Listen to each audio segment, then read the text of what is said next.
नमस्कार, आज की बात में आपका स्वागत है। राम मंदिर ट्रस्ट से बाहर होने के बाद चढ़ावे में लूट के मुद्दे पर आज चंपत राय का पहला बयान आया। चंपत राय ने चढ़ावे में चोरी के लिए स्टेट बैंक और अनिल मिश्रा को जिम्मेदार ठहराया। उन्होंने एसआईटी को एक लिखित बयान भेजा है जिसमें कहा गया है कि स्टेट बैंक के साथ चढ़ावे की रकम की काउंटिंग और उसे बैंक तक पहुंचाने के लिए जो दूसरा एग्रीमेंट हुआ उसकी उन्हें जानकारी नहीं थी। इस एग्रीमेंट पर उनके साइन भी नहीं है। स्टेट बैंक और राम मंदिर ट्रस्ट के बीच जो दूसरा एग्रीमेंट हुआ उस पर अनिल मिश्रा के दस्तखत हैं। पिछले साल हुए इस एग्रीमेंट की जानकारी उन्हें 13 जून को हुई। चंपत राय ने कहा कि काउंटिंग के दौरान चोरी को रोकने की जिम्मेदारी बैंक की थी। बैंक ने ही नियम बदले जिसके कारण चोरी हुई।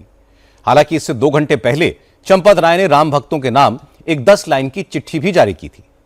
उसमें चंपत राय ने कहा कि उनके ऊपर तमाम तरह के आरोप लगाए जा रहे हैं। वो फिलहाल खामोश हैं और जब एसआईटी की जांच पूरी हो जाएगी, एसआईटी अपनी फाइनल रिपोर्ट दे देगी, उसके बाद ही वो बोलेंगे, एक एक आरोप का जवाब देंगे और तब सारी हकीकत सामने आएगी। चंपत राय अयोध्या में ही हैं। अब राम मंदिर के किसी काम में उनकी कोई भूमिका नहीं है। ट्रस्ट ने चंपत राय को लापरवाही का दोषी भी माना है। उनका इस्तीफा स्वीकार कर लिया गया है और उन्हें सारे दायित्वों से मुक्त कर दिया गया है। कल ट्रस्ट की मीटिंग में फैसला हुआ और आज चंपत राय ने एक के बाद एक 2 बयान जारी कर दिए। इसका क्या मतलब है?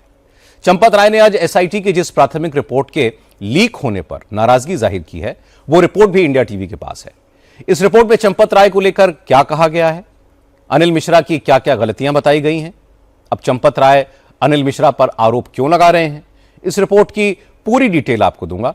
चढ़ावे में लूट के केस में पुलिस की जांच कहां तक पहुंची, पुलिस को आज कोर्ट ने किन किन आरोपियों की रिमांड दी, इन आरोपियों के बारे में पुलिस ने कोर्ट में क्या क्या खुलासे किए, ये सब भी आपको बताऊंगा। लेकिन सबसे पहले आपको बताता हूं चंपत राय ने एसआईटी को भेजे अपने बयान में और क्या क्या कहा है। इंटरेस्टिंग बात यह है कि चंपत राय ने स्पेशल इन्वेस्टिगेशन टीम को जो लेटर भेजा है वो टाइप किया हुआ है और इससे पहले शाम को उन्होंने जो चिट्ठी जारी की थी वो हाथ से लिखी हुई थी।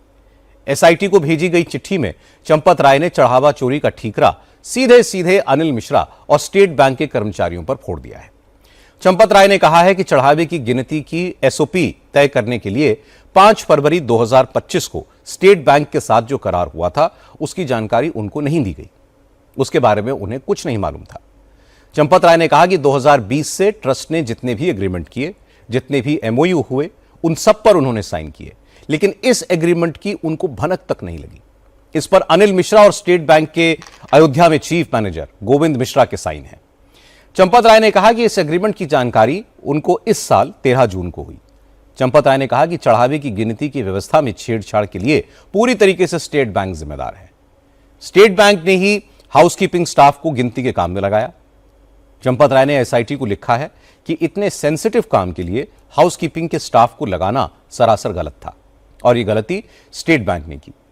स्टेट बैंक ने ही गिनती करने वालों की कड़ाई से फ्रिस्किंग का काम बंद कर दिया। स्टेट बैंक ने बिना जेब वाले कपड़े पहनने के नियम को फॉलो नहीं कराया। बैंक ने गिनती करने वालों को जो ड्रेस दी उसमें जेब थी।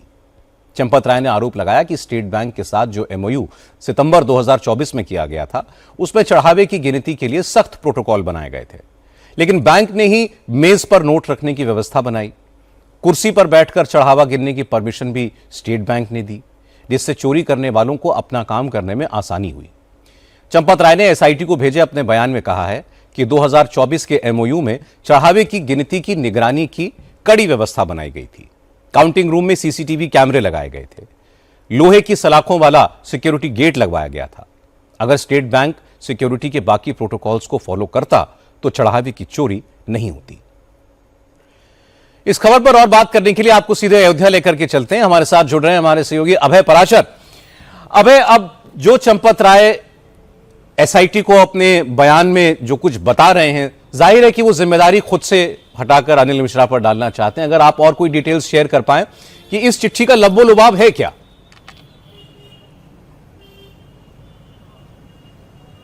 देखिए, बिल्कुल सौरभ, जैसे ही इस्तीफा एक्सेप्ट हुआ उसके बाद अब चंपत राय अपने स्टेटमेंट दे रहे हैं और एक तरीके से यह दिखाने की कोशिश कर रहे हैं कि उनकी नजर के बिना यह सारा काम हुआ। असल में फरवरी 2025 के अंदर जो एक दिशा निर्देश तय किए गए थे पैसे की गणना करने के लिए, उसके अंदर चंपत राय का यह कहना है कि उसमें उनके हस्ताक्षर नहीं थे। अगर वो अयोध्या के बाहर थे तो उनका इंतजार क्यों नहीं किया गया। उन्होंने तो यह तक कह दिया कि उन्हें जून 2026 में अपने जब यह पूरा मामला खुल गया तब उन्हें ये उनके अकाउंट्स डिपार्टमेंट से डिटेल मिली 26 जून के आसपास, जिसके अंदर उनके सिग्नेचर नहीं थे, जो भी दिशा निर्देश बनाए गए थे। और अब उनका यह कहना है कि एसआईटी को उन्होंने एक लेटर लिखा। लेटर लिखने के साथ ही उन्होंने कहा कि जो दिशा निर्देश वाली बात थी उससे वो ना तो इत्तेफाक रखते हैं और ना ही उनकी जानकारी में ये दिशा निर्देश बनाए गए।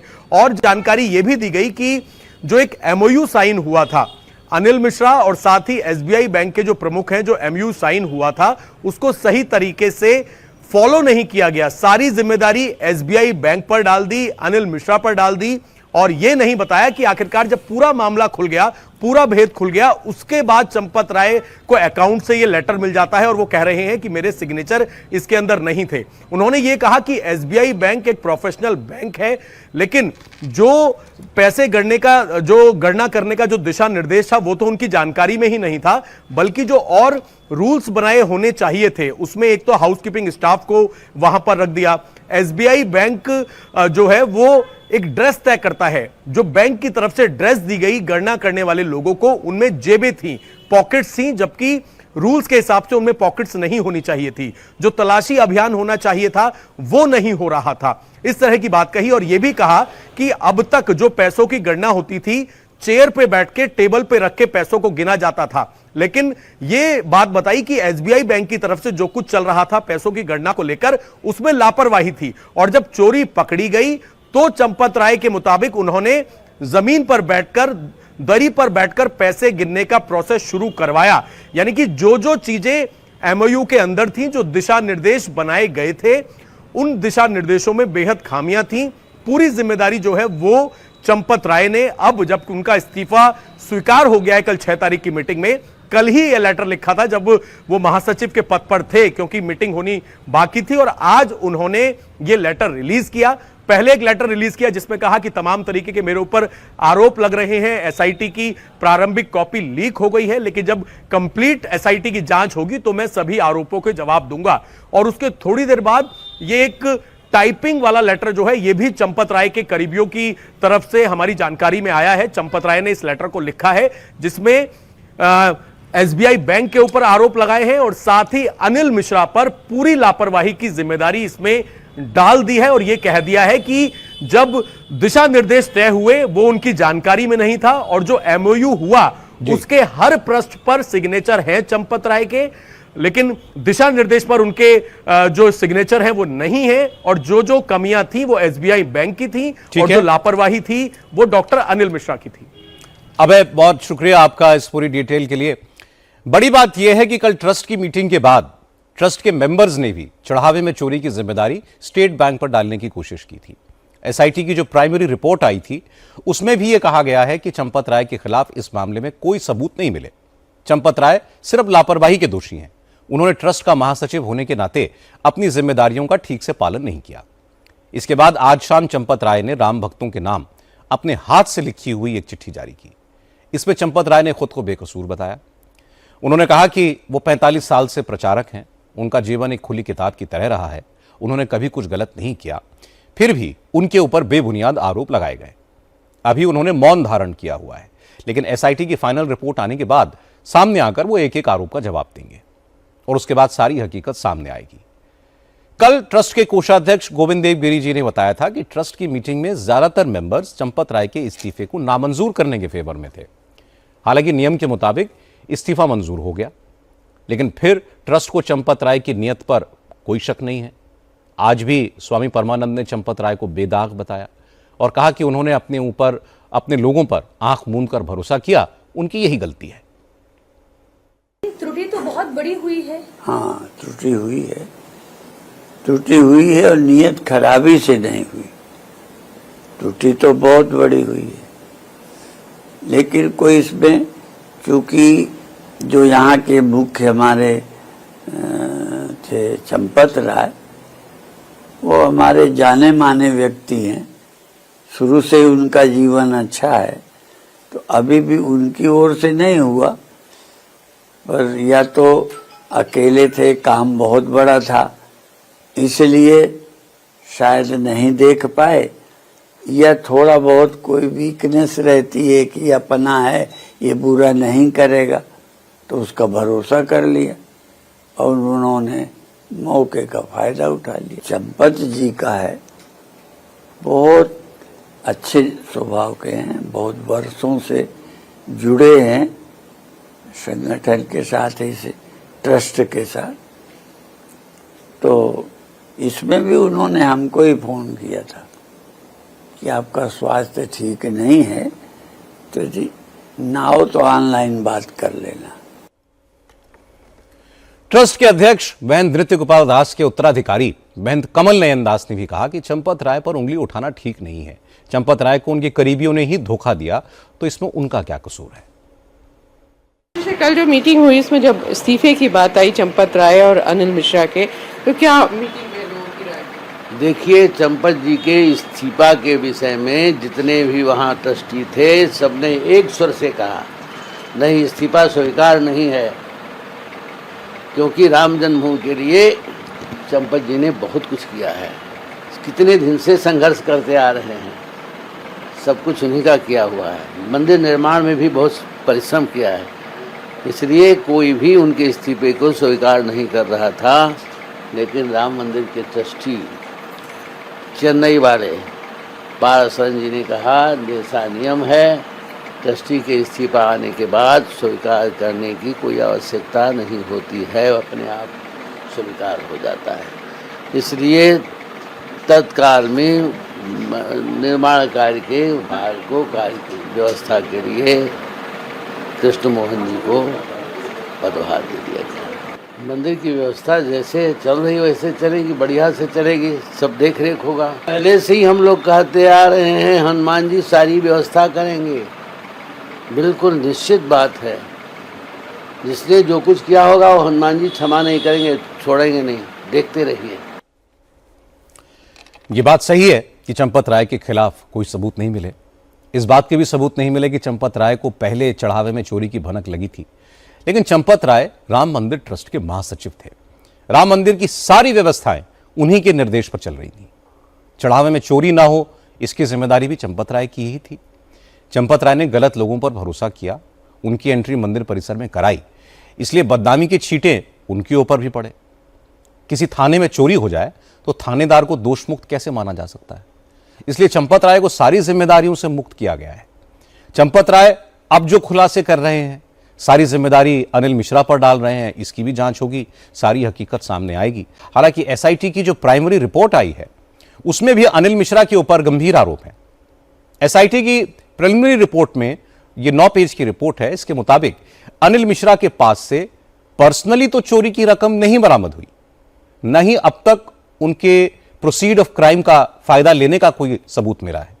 लेकिन चढ़ावे में जो चोरी हुई उसके लिए अनिल मिश्रा को दोष मुक्त नहीं किया जा सकता, क्योंकि राम मंदिर में आ रहे चढ़ावे के हिसाब किताब की मुख्य जिम्मेदारी अनिल मिश्रा की ही थी। अनिल मिश्रा ने ही चढ़ावे की गिनती पर नजर रखने के लिए रिटायर्ड बैंक कर्मी सुभाष श्रीवास्तव को गणना प्रभारी बनाया था। सुभाष श्रीवास्तव अब जेल में है। एसआईटी रिपोर्ट के मुताबिक अनिल मिश्रा ने स्टेट बैंक के साथ चढ़ावे की पूरी प्रक्रिया के लिए स्टैंडर्ड ऑपरेटिंग प्रोसीजर के 2 समझौते किए थे। पहला एग्रीमेंट 20 सितंबर 2024 को हुआ था और दूसरा एग्रीमेंट 6 फरवरी 2025 को हुआ, जिस पर ट्रस्ट की तरफ से अनिल मिश्रा के साइन हैं। इन समझौतों के तहत चढ़ावे की गिनती करने वालों के लिए ड्रेस कोड, उनकी तलाशी लेने के कड़े नियम बनाए गए थे। एग्रीमेंट के तहत गिनती के लिए तय संख्या में लोगों की तैनाती से लेकर उनकी बायोमेट्रिक अटेंडेंस लेने तक की बात कही गई थी, लेकिन इनमें से किसी भी नियम को फॉलो नहीं किया जा रहा था। एसबीआई के साथ अनिल मिश्रा ने जो एग्रीमेंट किया था उसके मुताबिक दान पात्र में जमा रकम को बक्सों में बंद करके काउंटिंग सेंटर भेजा जाता था। नियम के मुताबिक राम मंदिर कैंपस में लगे 40 दान पात्रों में से किसमें कितने पैसे आए, कितने पैसे गिने गए, कितने बच गए, इन सभी बातों का रिकॉर्ड रखा जाना चाहिए था, लेकिन ऐसा नहीं हुआ और इसके लिए अनिल मिश्रा ही जिम्मेदार माने जाने चाहिए। जो लोग पैसे के अलावा दूसरी चीजों का दान करते हैं उनको दान की रसीद देना, उसकी काउंटर फॉइल रिकॉर्ड में रखना, दान की गई वस्तु का वजन कराना और फोटो समेत रिकॉर्ड में उसको रखना। ये सब एसबीआई और ट्रस्ट के एग्रीमेंट का हिस्सा था। लेकिन एसआईटी ने अपनी रिपोर्ट में बताया है कि अनिल मिश्रा की लापरवाही की वजह से ये एसओपीज फॉलो नहीं हो रहे थे। गिनती करने वालों के लिए जो ड्रेस कोड तय किया गया था उसका पालन नहीं हो रहा था। अनिल मिश्रा ने तलाशी के नियमों में ढील दे रखी थी। स्टेट बैंक की शिकायत के बावजूद गिनती करने वालों की फ्रिस्किंग नहीं होती थी। काउंटिंग में शामिल लोग पाबंदी के बावजूद तंबाकू और खाने पीने की दूसरी चीजों के साथ साथ मोबाइल फोन भी काउंटिंग हॉल में ले जाते थे। अनिल मिश्रा ने कभी किसी को रोका टोका नहीं। चढ़ावे की चोरी बड़े आराम से होती थी। न सुभाष श्रीवास्तव ने कुछ किया, न उनको अपॉइंट करने वाले अनिल मिश्रा ने। राम मंदिर ट्रस्ट के कोषाध्यक्ष गोविंद देवगिरी ने भी माना कि अनिल मिश्रा से लापरवाही हुई है। हालांकि गोविंद देवगिरी ने कहा कि एसओपी को फॉलो कराना स्टेट बैंक की जिम्मेदारी थी। स्टेट बैंक ने ही गिनती करने वालों को काम पर रखा था, इसलिए चढ़ावा चोरी की मुख्य जिम्मेदारी तो स्टेट बैंक की है। इस काम की ओर विशेष रूप से डॉक्टर अनिल मिश्रा देख रहे थे। चंपत राय जी भी उसको ऊपरी ऊपरी देखते रहे होंगे, लेकिन अनिल मिश्रा ने मुख्य रूप से इस काम को देखा था। और मुख्य बात तो यह है कि अनिल मिश्रा की बात भी छोड़ दीजिए, एसबीआई के एम्प्लॉयज है ये सब लोग। जिन लोगों का भी एम्प्लॉयमेंट हम करते हैं उनका पहले रिकॉर्ड क्या है, उनको किस आधार पर किया जा रहा है, ये सब देखना एसबीआई का काम था। ये बात हम थोड़ी जानते हैं। जब ये काम एसबीआई को सौंप दिया गया, जो एक अत्यंत दायित्व संपन्न और सरकारी प्रतिष्ठान है, उनके द्वारा यह ढील की गई, ऐसा मुझे स्पष्ट लगता है। ट्रस्ट को यह कहा गया कि ये काम एसबीआई देखती है और उनके साथ हम लोगों ने मिलकर के और उसकी व्यवस्था बना ली है। जब एसबीआई देख रही है और ये सारे एम्प्लॉयज एसबीआई के हैं, अनिल मिश्रा ने उनकी सिफारिश की होगी, लेकिन सिफारिश करने के बाद भी उसको एम्प्लॉय करने से पहले उसकी जो जांच करनी चाहिए वो काम किसका था। और इसलिए हम लोगों ने वो एसबीआई का नाम होने के कारण उसका विश्वास कर लिया।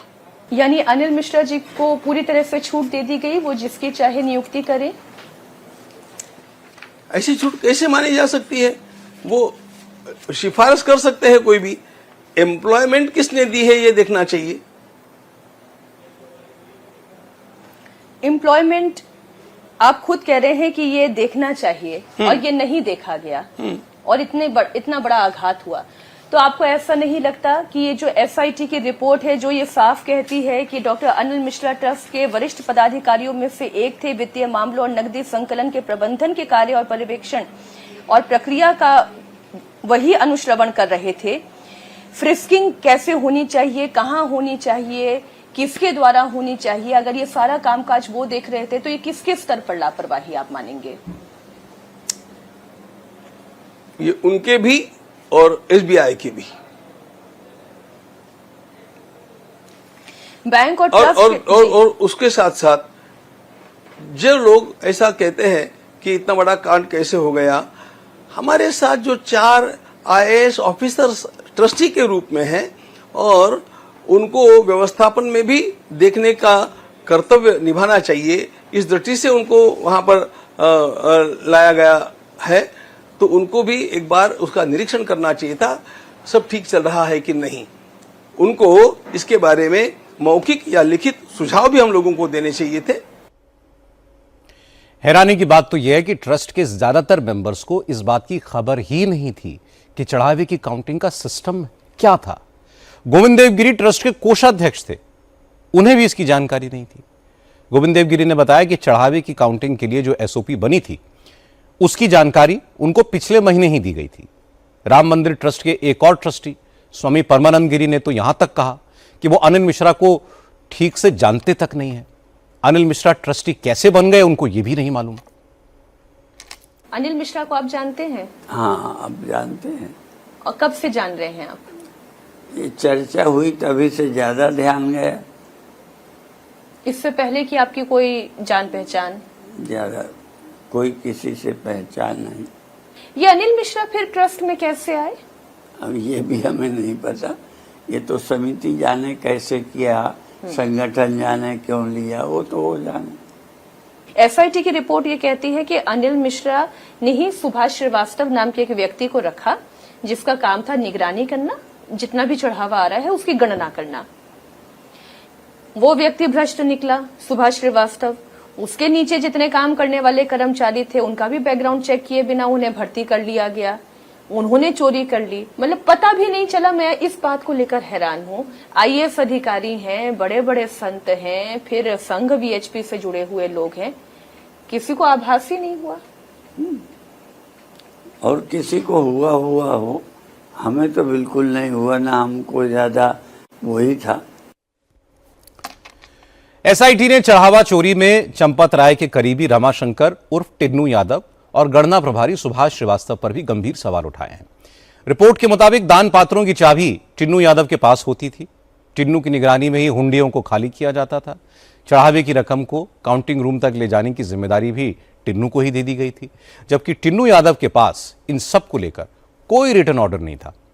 एसआईटी के मुताबिक टिन्नू यादव को हुंडियों की चाबी सौंपने का फैसला गणना प्रभारी सुभाष श्रीवास्तव ने किया था।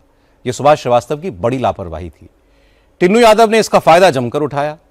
उसने इस साल अप्रैल में अपने भतीजे मनीष यादव को भी गिनती के काम में लगा दिया और मनीष यादव ने 1 महीने के अंदर चढ़ावे की चोरी शुरू भी कर दी। इसके सबूत एसआईटी को मिले हैं। इसलिए मनीष यादव अब सलाखों के पीछे है। चढ़ावे की गिनती में कोई गड़बड़ी न हो, यह इंश्योर करना सुभाष श्रीवास्तव की जिम्मेदारी थी, लेकिन सुभाष श्रीवास्तव ने ही लापरवाही की। चोर चोरी करते रहे, सुभाष श्रीवास्तव आंखें मूंद कर बैठे रहे। नतीजा यह हुआ कि चोरों के हौसले बढ़ते गए और वो खुलेआम चोरी करने लगे। यही वजह थी कि सीसीटीवी कैमरों में 70 बार चोरी पकड़े जाने पर भी कुछ नहीं हुआ। हालांकि अब ट्रस्ट की तरफ से भरोसा दिया जा रहा है कि सब कुछ ठीक किया जा रहा है और आगे कोई गड़बड़ नहीं होगी। अब आगे आप ट्रस्ट किस तरह से चलाने जा रहे हैं? ट्रस्ट के ऊपर लोगों का ट्रस्ट वापस से लौटे। हमें विश्वास है कि ये सारा ट्रस्ट, ये सारा विश्वास हम निर्माण करके रहेंगे।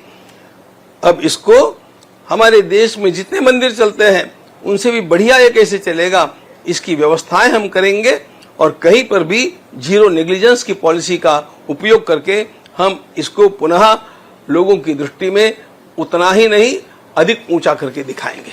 अंतरिम महासचिव के लिए आप लोगों ने कृष्ण मोहन जी का नाम चयनित कर लिया है जी। इसके पीछे आपका आधार क्या है?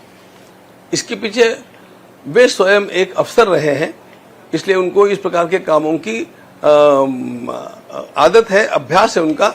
और इस समय हमारे ट्रस्ट में यहाँ पर रह करके इन कामों का निर्वाह करने वाले वे एकमात्र हैं। जिन 3 लोगों को हमने नियुक्त किया है जी, उन 3 लोगों के द्वारा अब लोगों से संपर्क किया जाएगा।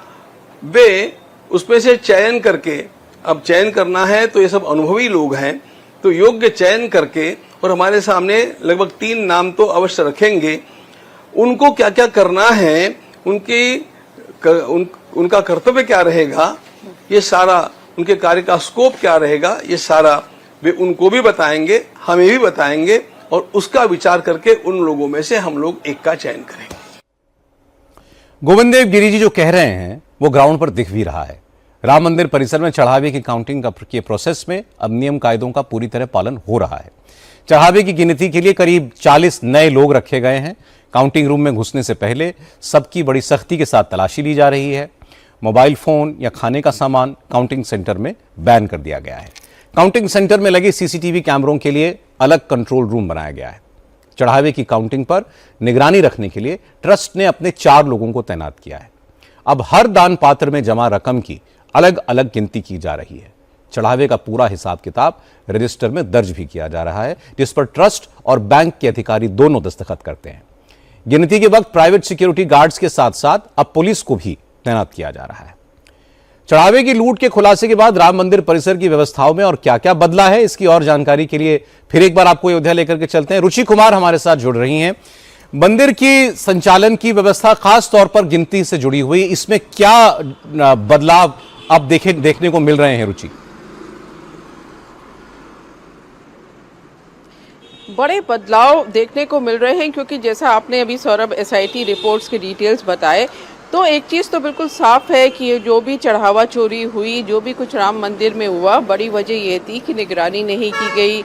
जो लोग काउंटिंग के लिए जा रहे थे उनकी ठीक से तलाशी नहीं ली गई। आप देखिए जो एसआईटी की रिपोर्ट में ये भी लिखा है कि फरवरी 2025 में जो स्टेट बैंक ऑफ इंडिया और अनिल मिश्रा ने कुछ नियमों को बदल दिया। उसमें एक नियम ये भी था कि पहले रोज़ाना तलाशी होनी चाहिए थी, फिर उसको रैंडम तलाशी कर दिया गया कि कभी भी मन होगा तलाशी कर लेंगे। लेकिन अब ऐसा नहीं हो रहा। अब जो लोग जा रहे हैं उनकी प्रॉपर तलाशी हो रही है, अंदर जाते वक्त भी और बाहर आते वक्त भी। अब ड्रेस कोड तो लागू हो ही गया है। साथ में जब काउंटिंग करके जो कर्मचारी बाहर निकल रहे हैं तो बाहर निकलने के पहले उनसे योग कराया जा रहा है। इसके पीछे वजह ये बताई जा रही है कि अगर ठीक है टी शर्ट है, पैंट है, बिना पॉकेट की है, लेकिन उसके बाद भी अगर किसी ने कपड़े के अंदर कुछ पैसे की गड्डी या कुछ और सामान छुपाया है तो उसका पता चल जाएगा, क्योंकि योग की क्रिया करेगा तो उसकी पूरी बॉडी में मूवमेंट होगा। दूसरी बड़ी चीज़ कि मंत्रोच्चार कराया जा रहा है जब बाहर निकल रहे हैं। सुबह भी कराते हैं मंत्रोच्चार की मन में अच्छी भावना आए, ये आए कि हम राम मंदिर में आए हैं, और जब निकलते हैं तब कराया जाता है, क्योंकि जो दान पेटियां हैं उसमें बहुत बार लोग अंगूठी है, सोने की चेन है, इस तरह की चीज़ें भी डालते हैं। तो कहीं कोई मुंह में छुपा के इस तरह की चीज़ें बाहर ना ले आए, इन सब चीज़ों का ध्यान रखा जा रहा है। बिल्कुल नंगे पैर अंदर जाना है। टेबल्स लगा दी गई हैं, टेबल्स हटा दी गई हैं, और पहले क्योंकि नीचे काउंटिंग होती थी फिर उसकी व्यवस्था टेबल में कर दी, अब फिर से नीचे काउंटिंग की जा रही है। निगरानी की बात आपने बता दी। और जो बहुत सारे श्रद्धालु सौरभ वहाँ जाते हैं तो वो जो सोना या कुछ अपने जेवर दान करना चाहते हैं भगवान को, तो वो दान पात्र में नहीं कई बार दान करते। जब भीड़ कम होती है तो वो सीधे जाते हैं गर्भगृह पे जहाँ रामलला विराजमान है, वहाँ पर वो भगवान को अर्पण करते हैं वो चीज़। तो नियम क्या कहते थे कि अगर इस तरह का कोई भी दान आ रहा है तो वहाँ पे उसको वे कीजिए, उसकी फोटो खींचिए, एक रजिस्टर मेंटेन कीजिए और फिर अलग से दान पात्र में डाल के काउंटिंग सेंटर भेजिए। लेकिन ये सब चीज़ें बंद हो गई थी तो अब फिर से ये शुरू हुई है। गर्भगृह पे भी एक वेइंग मशीन लगा दी गई है और जो भी गहने वहाँ पे आ रहे हैं, कीमती वस्तु आ रहे हैं, उसकी फ़ोटो भी खींची जा रही है, उसका डिटेल भी लिखा जा रहा है और उसका वज़न भी किया जा रहा है। तो जो लापरवाही हुई जिसकी वजह से ये सब हुआ, कोशिश हो रही है कि वो सब दूर किया जाए। बड़ी बात यही है कि अगर ये सारे कदम पहले उठा लेते तो ये नौबत नहीं आती जो आज आ गई है। सौरभ, रुचि, बहुत शुक्रिया आपका। अच्छी बात है, राम मंदिर ट्रस्ट में मंदिर परिसर में फैली अव्यवस्थाओं को ट्रस्ट ने सुधारा है और अब नियमों का पालन भी शुरू हो गया है। अब चढ़ावे में चोरी नहीं होगी ये तो तय मानिए, लेकिन जो हो चुका, जिसकी वजह से करोड़ों राम भक्तों की आस्था आहत हुई, भरोसा टूटा, वो भरोसा तभी कायम होगा जब चढ़ावे की लूट की एक एक पाई वापस रामलला के खजाने में पहुंचेगी और वो सारे लोग सलाखों के पीछे जाएंगे जिन्होंने ये महापाप किया और जिन लोगों ने इन पापियों का साथ दिया। अब पुलिस इसी काम में जुटी है। चढ़ावा चोरी मामले में आज अयोध्या पुलिस को 3 आरोपियों लवकुश मिश्रा, अनुकल्प मिश्रा और करुणेश पांडे की 1 दिन की रिमांड मिली है। पुलिस ने तीनों आरोपियों की 7 दिन की रिमांड अदालत से मांगी थी। इस मामले की जांच कर रहे डीएसपी आशुतोष तिवारी ने कोर्ट को बताया कि उन्होंने रविवार को जेल में 5 आरोपियों से पूछताछ की थी और इस पूछताछ में कई खुलासे हुए हैं, इसलिए अब तीनों को पुलिस जेल से बाहर निकालकर अपनी रिमांड में रखकर पूछताछ करना चाहती है। पुलिस ने कोर्ट को बताया कि लवकुश, अनुकल्प और करुणेश के बैंक खातों के बारे में जो जानकारी मिली है उससे पता चलता है कि इन अकाउंट्स में उनकी आमदनी से कहीं ज्यादा खर्च जमा है। ऐसे में यह पता लगाना जरूरी है कि क्या इन्होंने बैंक खातों में चढ़ावा चोरी की रकम जमा की या फिर यह पैसा कहीं और से इनके पास आया। पुलिस को बैंक से इन तीनों के अकाउंट्स की डिटेल्स मिल गई हैं। मामला सामने आने के बाद लवकुश मिश्रा के पास से 14,25,000, अनुकल्प मिश्रा के पास से 16,82,000 और करुणेश पांडे के पास से 18 लाख से ज्यादा चोरी की रकम रिकवर की जा चुकी है। अब बैंक रिकॉर्ड्स को लेकर पुलिस इन तीनों को कन्फ्रंट करेगी। पुलिस को करुणेश पांडे की वाइफ के अकाउंट में भी 18 लाख रुपए से ज्यादा रकम आने का पता चला है। पूछताछ में इसका सोर्स भी पता लगाने की कोशिश की जाएगी। कोर्ट से परमिशन मिलने के बाद पुलिस कल सुबह जेल से तीनों को अपनी कस्टडी में ले लेगी। आज योगी आदित्यनाथ ने फिर कहा कि रामलला के चढ़ावे में चोरी करने वाले बचेंगे नहीं, सारी सच्चाई सामने आएगी, दूध का दूध, पानी का पानी होगा। चूंकि इस मामले को लेकर सियासत भी खूब हो रही है, समाजवादी पार्टी और कांग्रेस लगातार योगी आदित्यनाथ को ही निशाना बना रहे हैं, इसलिए आज योगी ने विरोधियों को भी जवाब दिया। योगी आदित्यनाथ ने कहा कि पहले जो लोग राम के अस्तित्व को नकारते थे जो कभी रामलला के दर्शन करने नहीं आए, अब अचानक से वो राम भक्त हो गए हैं। ऐसे लोगों पर कोई भरोसा नहीं करेगा। विपक्षी दलों को पहले तो भगवान राम में आस्था ही नहीं थी, अब वो राम मंदिर के बहाने चुनाव से पहले यूपी का माहौल खराब करना चाहते हैं। प्रतापगढ़ में एक जनसभा में योगी आदित्यनाथ ने कहा कि समाजवादी पार्टी की सरकार खजाने का पैसा कब्रिस्तान पर लुटाती थी। वक्फ की संपत्ति की लूट होने पर कांग्रेस पार्टी खामोश रहती थी, लेकिन आज दोनों को राम मंदिर में चढ़ावे की चोरी की झूठी चिंता सता रही है।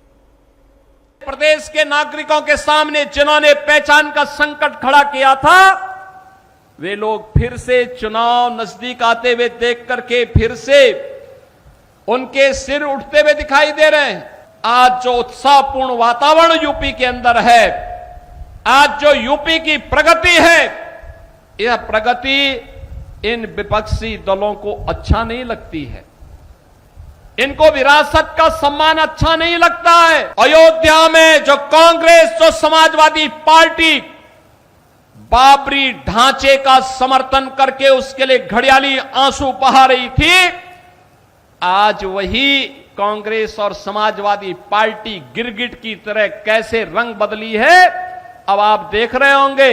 अब कह रहे हैं अयोध्या में आस्था के साथ खिलवाड़ हो रहा है। ये लोग एक घटना को किस तरीके से बढ़ा करके हिंदुओं को अपमानित करके आस्था पर प्रहार करने का काम कर रहे हैं। मैं समाजवादी पार्टी और कांग्रेस के लोगों से पूछना चाहता हूं, अयोध्या में जिस कथित चोरी पर तुम हिंदू आस्था पर खिलवाड़ कर रहे हो, एक भी बार बताओ वक्फ के नाम पर हजारों हेक्टेयर लैंड प्रदेश में भी और देश के अंदर भी बेची गई, एक भी बार कांग्रेस और समाजवादी पार्टी बोली नहीं। अयोध्या में श्री राम जन्मभूमि तीर्थ क्षेत्र न्यास ने उत्तर प्रदेश सरकार से एसआईटी के गठन की बात की थी और मैंने कहा था एसआईटी दूध का दूध और पानी का पानी करके रहेगी। और बहनों और भाइयों, अयोध्या में एसआईटी ने जो जांच की, प्रारंभिक रिपोर्ट के आधार पर ट्रस्ट ने कार्रवाई करते हुए एफआईआर दर्ज कराई। एफआईआर के आधार पर जिनके खिलाफ साक्ष्य थे उसके आधार पर कार्रवाई भी हुई है। उनकी पीड़ा आस्था नहीं है और इसीलिए मुझे देख के लगता है अब तो इन सपाइयों से, इन कांग्रेसियों से गिरगिट भी शर्मा रहा होगा कि भाई देखो, कम से कम एक नई प्रजाति आ गई है कि जो हमसे तेजी के साथ रंग बदलती है। और ये इन लोगों के दोहरे चरित्र से आप अनुमान लगा सकते हैं।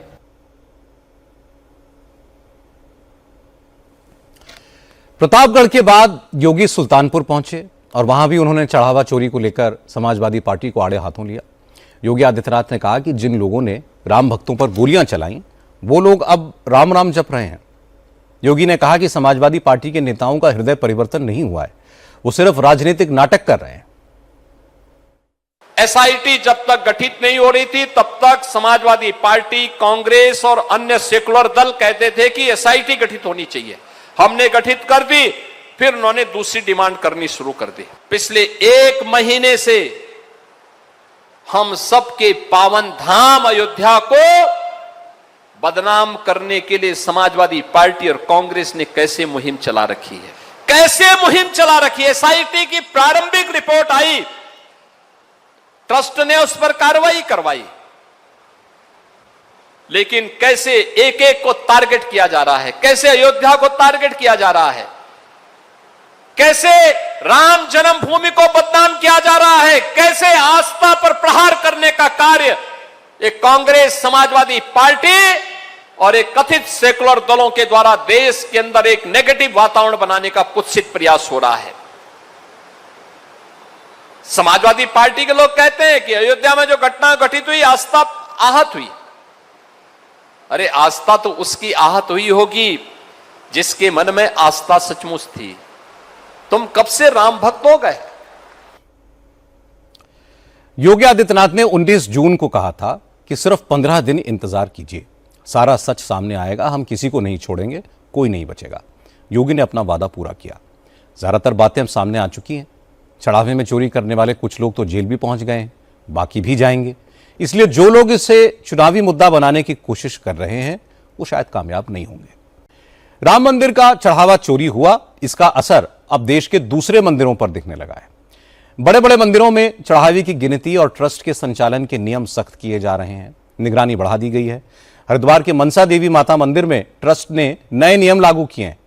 अब मनसा माता मंदिर के पुजारी भी बिना जेब के कपड़े पहनेंगे। जो पुजारी जेब वाले कपड़े पहनेंगे उन्हें मंदिर में एंट्री नहीं दी जाएगी। पुजारी अपने साथ कोई बैग भी मंदिर में नहीं ले जा सकेंगे। इसके अलावा चढ़ावे पर नजर रखने के लिए 7 लोगों की कमेटी बनाई गई है। पूरे चढ़ावे की सीसीटीवी से मॉनिटरिंग होगी। मनसा देवी मंदिर ट्रस्ट के अध्यक्ष रविंद्र पुरी महाराज ने सारे पुजारियों को चढ़ावा चोरी न करने की शपथ दिलाई, ईमानदारी से काम करने को कहा। उन्होंने साफ साफ कहा कि अगर कोई पुजारी पैसे चोरी करते पकड़ा जाता है तो उसके खिलाफ पुलिस में केस दर्ज कराया जाएगा। इसके अलावा मंदिर में आने वाले नारियल, माता की चुनरी, इनको भी रिसाइकिल करने पर रोक लगा दी गई है। रविंद्र पुरी महाराज ने कहा कि चोरी कोई एक व्यक्ति करता है और बदनाम सारे पुजारी होते हैं। उन्होंने कहा कि राम मंदिर में चोरी किसी ड्राइवर ने की, नाम चंपत राय का भी आ गया। सनातन को बदनाम करने की साजिश होने लगी, इसलिए वो पहले ही अलर्ट हो गए। राम मंदिर का मुद्दा पूरे देश में गर्म है। चोरी कोई और करता है, नाम बदनाम किसी और का हो जाता है। इससे परंपरा कुछ बनने जा रही है।